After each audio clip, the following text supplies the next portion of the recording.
Somewhere over Sichuan province, on the anniversary of Mao Zedong's birthday in 2024, two aircraft nobody in Washington had ever seen took off together. No press release, no leak, just grainy phone footage and a silhouette with no tail. Within hours, the clip was everywhere, and Western defense analysts realized they were looking at something they could not name. That moment did not come out of nowhere. It is the newest chapter in a story that started in 1949 when China's Air Force had almost nothing, a handful of captured propeller planes, and a promise of Soviet help that would not last long. Between that beginning and the aircraft flying today sits one of the fastest military buildups in aviation history. Trainers, copies, licensed flankers, homegrown fighters, bombers older than the pilots who fly them, and now, prototypes the rest of the world is still trying to identify. This is that story, told machine by machine, from propeller trainers nobody remembers to prototypes nobody has officially named. Chapter 1. Regions, Building an Air Force from Nothing. The People's Liberation Army Air Force was officially formed on the 11th of November, 1949. On paper, it looked like an air force. In practice, its inventory was a patchwork of captured Japanese wrecks and leftover nationalist aircraft, most of them barely airworthy. The first real fighters came from Moscow, and they were not even jets. The Lavochkin La-9 and La-11 were propeller-driven holdovers from the last years of World War II, handed to Chinese pilots simply because nothing better existed yet. Then Korea happened. In late 1950, Chinese pilots climbed into Soviet MiG-15S, license-built at home as the Shenyang J-2, and got their first taste of modern jet combat over the skies, later nicknamed MiG-Alley. Chinese-flown MiG-15S are credited with roughly 425 aerial victories during that war, an extraordinary number for an air force that had existed for barely a year and was still learning to fly jets on the job. Training that generation of pilots fell to an unglamorous but essential aircraft, the Soviet Yak-18. China copied it almost immediately into the Nanchang CJ-5, its first domestically built trainer, flying by 1954. Few people remember this one, but its successor mattered far more. The CJ-6, a ground-up Chinese redesign that first flew in 1958, became the primary basic trainer for over 3 decades. Nearly every PLAAF fighter pilot from the Mao era through the 1980s learned to fly in a CJ-6 cockpit before touching anything faster. The fighter fleet kept moving forward at the same time. The MiG-17 entered Chinese production in 1956 as the Shenyang J-5, the country's first fully domestic jet fighter, built from Chinese tooling rather than simply assembled from imported kits. Bombing power arrived that same decade.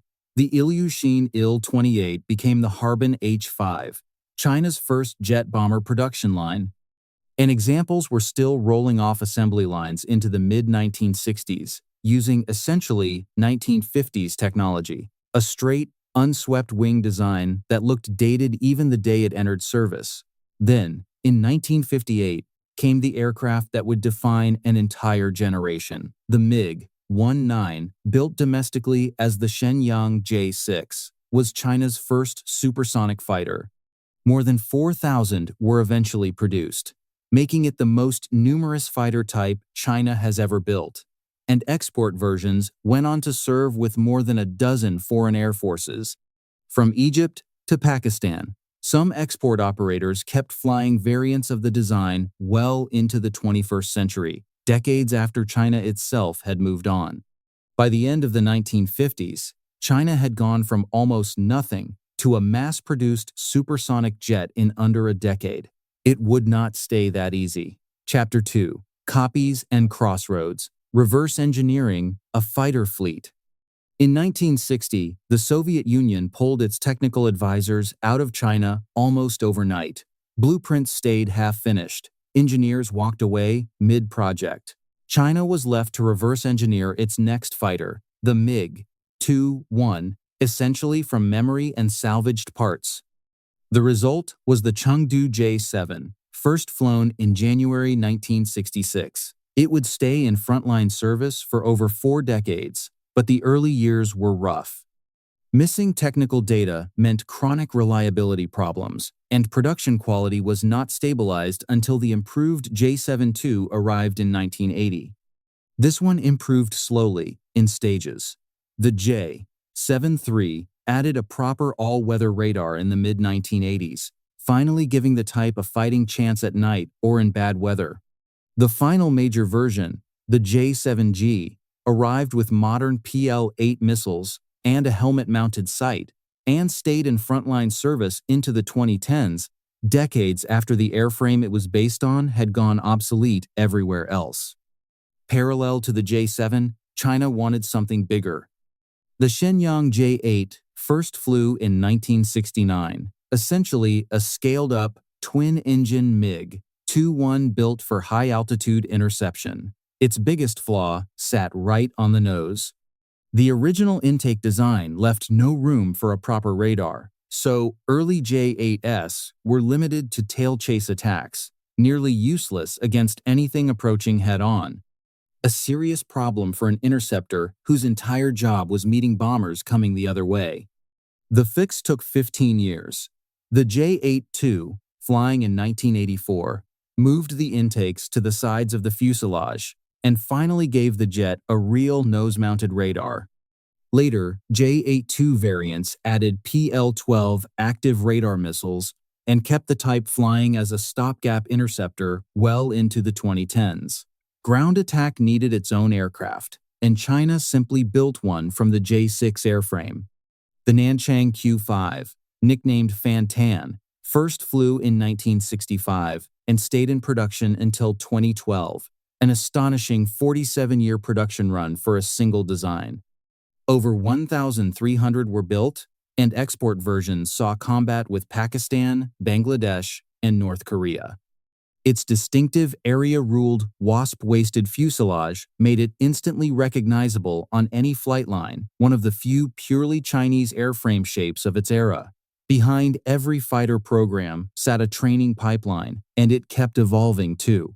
The Hongdu JJ-5, a tandem-seat J-5 derivative, handled early jet conversion, while the Guizhou JJ-7 took over J-7 conversion training from 1985 onward. A joint program with Pakistan then produced the K-8 Karakoram, flying in 1990 and entering PLAAF service as the JL-8, which went on to become one of China's most successful aircraft exports anywhere in the world, flying with air forces across Africa, the Middle East, and Southeast Asia. Not every aircraft from this era was a fighter or a trainer. The Shaanxi Y-8, a reverse-engineered copy of the Soviet An-12, first flew on Christmas Day, 1974. It looked unremarkable, a plain medium transport with no weapons and no glamour, but it would quietly become the airframe foundation for nearly every airborne radar and surveillance aircraft China built afterward. Even the basic trainer eventually got replaced. The Hongdu CJ-7 first flew in late 2010, gradually taking over from the aging CJ-6 as the PLAAF's primary piston trainer, more than 5 decades after its predecessor's original design had appeared. And for the jump from basic training into modern fighter cockpits, China needed something supersonic. The Hongdu L-15 first flew in March 2006, developed with technical input from Russia's Yakovlev Design Bureau, and entered PLAAF service around 2012 as the JL-10, a lead-in trainer built specifically to prepare pilots for fourth-generation aircraft. That is a lot of aircraft for one chapter, and China still had not built a fighter that could truly compete with the West. Chapter 3. The flanker years, Russia fills the gap. By the early 1990s, the gap was impossible to ignore. The 1991 Gulf War showed the entire world what a modern air force could do, and China's was roughly 2 full generations behind. Beijing's answer was simple: buy the best fighter Russia would sell. In 1990, China agreed to purchase the Su-27 SK, the first genuinely modern fourth-generation fighter the PLAAF had ever operated. The first batch arrived in 1992, 24 aircraft split between single-seat and two-seat variants, doing double duty as frontline fighters and as a technical baseline for reverse engineering everything underneath the skin. This one changed everything. In 1996, China signed a license deal for 200 more flankers to be assembled domestically at Shenyang under the name J-11.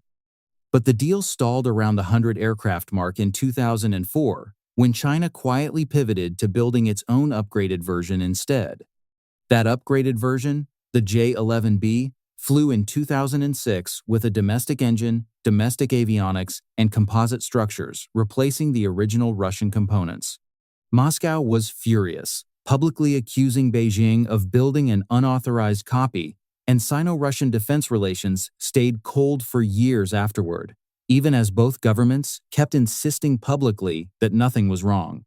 Alongside the fighter deal, China also bought 76 Su-30 MKK multi-role flankers between 2000 and 2003, giving the PLAAF real strike and maritime attack capability for the first time. That aircraft's twin-seat, thrust-vectoring layout directly shaped China's next indigenous design, the Shenyang J-16, which first flew in 2011. By the mid-2020s, estimates put the J-16 fleet above 300 aircraft, making it the PLAAF's primary heavy multi-role fighter, equally comfortable hunting other aircraft or dropping precision munitions on ships at sea. A specialized version followed close behind. The J-16D, entering service around 2020, swaps missile rails for large wingtip jamming pods, essentially China's answer to the American Growler, designed to blind enemy radar networks ahead of a strike package rather than shoot anything down itself. China was not finished buying Russian hardware either. In 2015, Beijing signed a $2.5 billion deal for 24 Su-35 Flanker E fighters, becoming the type's first export customer anywhere, with deliveries running from 2016 through 2019. The real prize was not the airframe. It was the engine and the thrust vectoring technology China later folded into its own turbofans. Technology that quietly reappeared years afterward on both the J-10C and the naval J-15B. One more flanker deserves a mention here, even though it never wore PLAAF colors on land. The Shenyang J-15, first flown in 2009, became China's first carrier-capable fighter, operating off the Liaoning and Shandong rather than land bases, a naval cousin sitting quietly in this whole family tree. Chapter 4. Going Indigenous, China Builds Its Own. While the flanker deals were unfolding, China was quietly working on a fighter it would not have to license from anyone. The Chengdu J-10 first flew on the 23rd of March 1998, reportedly shaped in part by Israel's cancelled Lavi fighter program, and initially powered by Russian AL-31F engines. The same family used on the flankers China had just started operating. It was China's first fully domestic fourth-generation fighter, a Canard Delta design that entered PLAAF service around 2005 after years of tight secrecy. The improved J-10B arrived in 2014 with a diverterless supersonic inlet and an electro-optical targeting system. Then came the definitive version, the J-10C, entering service around 2018 with a domestic AESA radar, PL-15 long-range missiles, and a Chinese WS-10B engine. This one made international headlines outside China for the first time. In 2025, Pakistan Air Force units reportedly flew export J-10CEs during a clash with India, one of the type's first publicized combat uses anywhere in the world, a moment that suddenly made a fighter most Western analysts had dismissed as a mid-tier design look considerably more dangerous. A twin-seat trainer version, the J-10S, rounds out the family, handling conversion training and occasionally electronic warfare duties. Bombers followed a very different clock entirely. China's bomber force still runs on the Xi'an H-6, a license-built descendant of the 1950s Soviet Tu-16. The airframe lineage now spans nearly 70 years of continuous production, which is almost unheard of anywhere in military aviation history, rivaled only by the American B-52 for sheer longevity in frontline bomber service.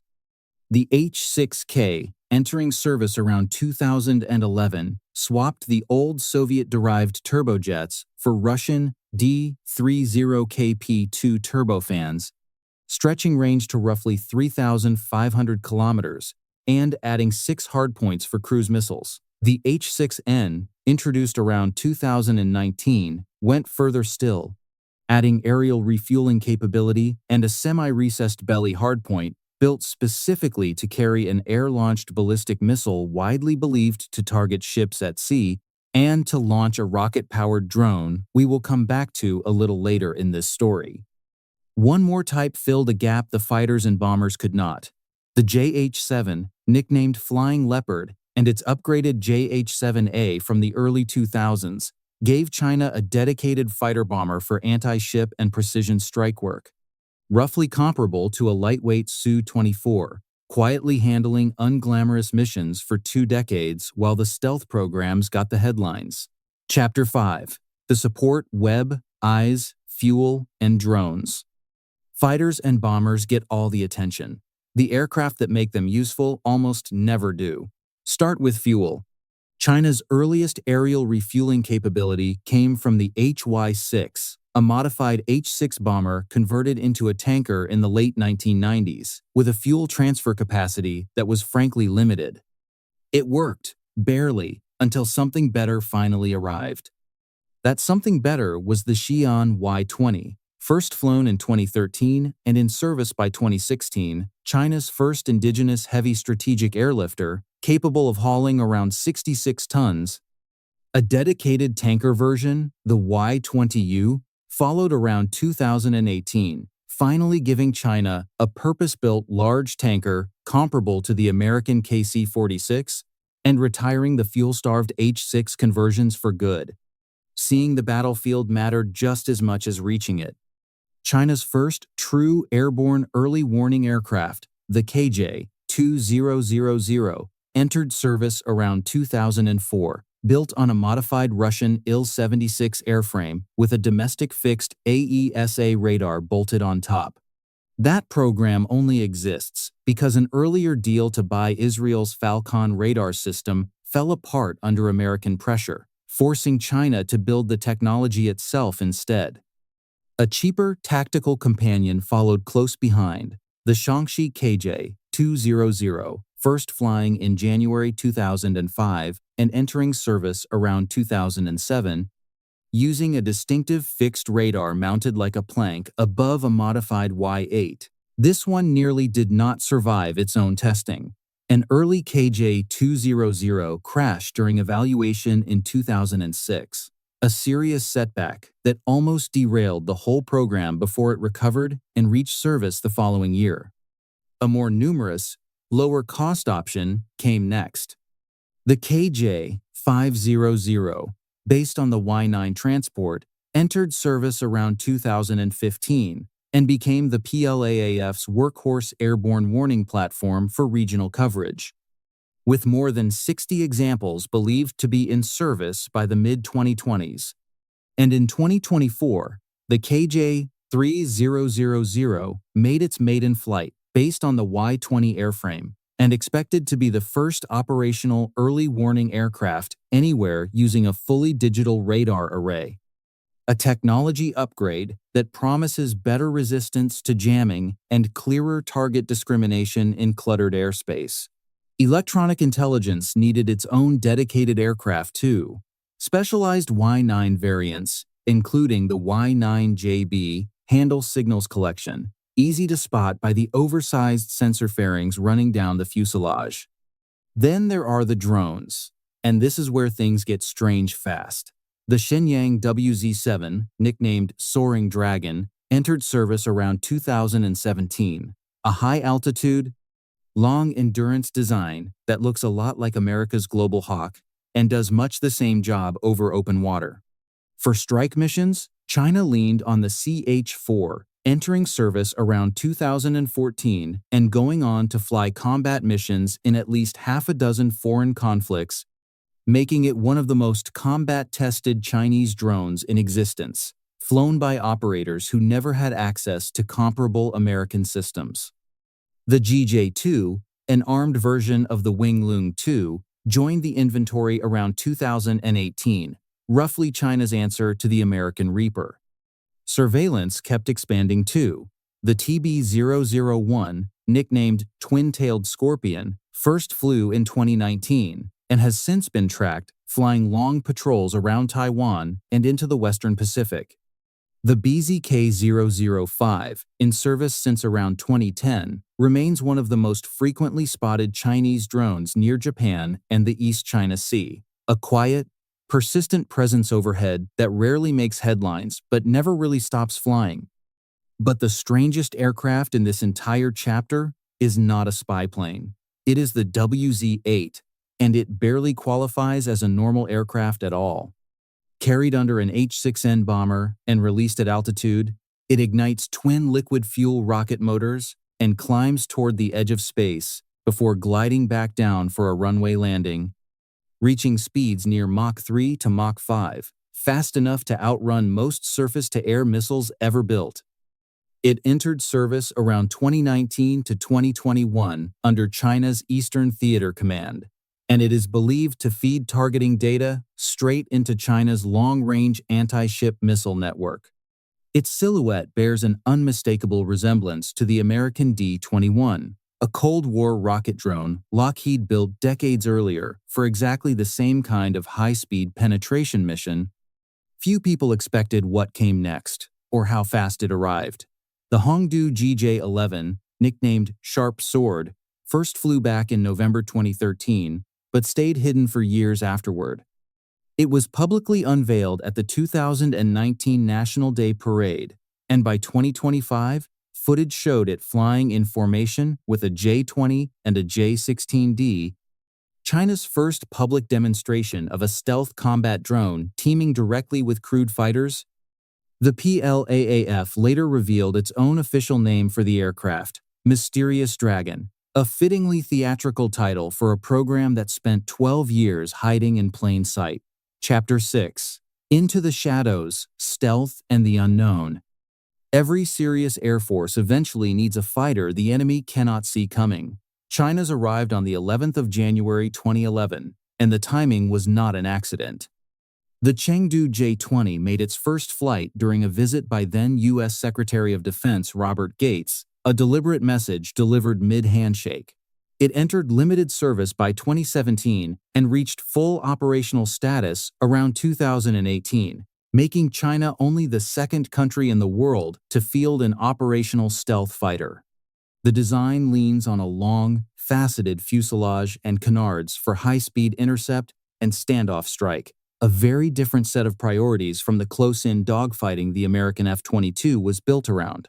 Early production aircraft relied on Russian-derived engines before switching to the domestic WS-10C, with later batches moving to the more powerful WS-15.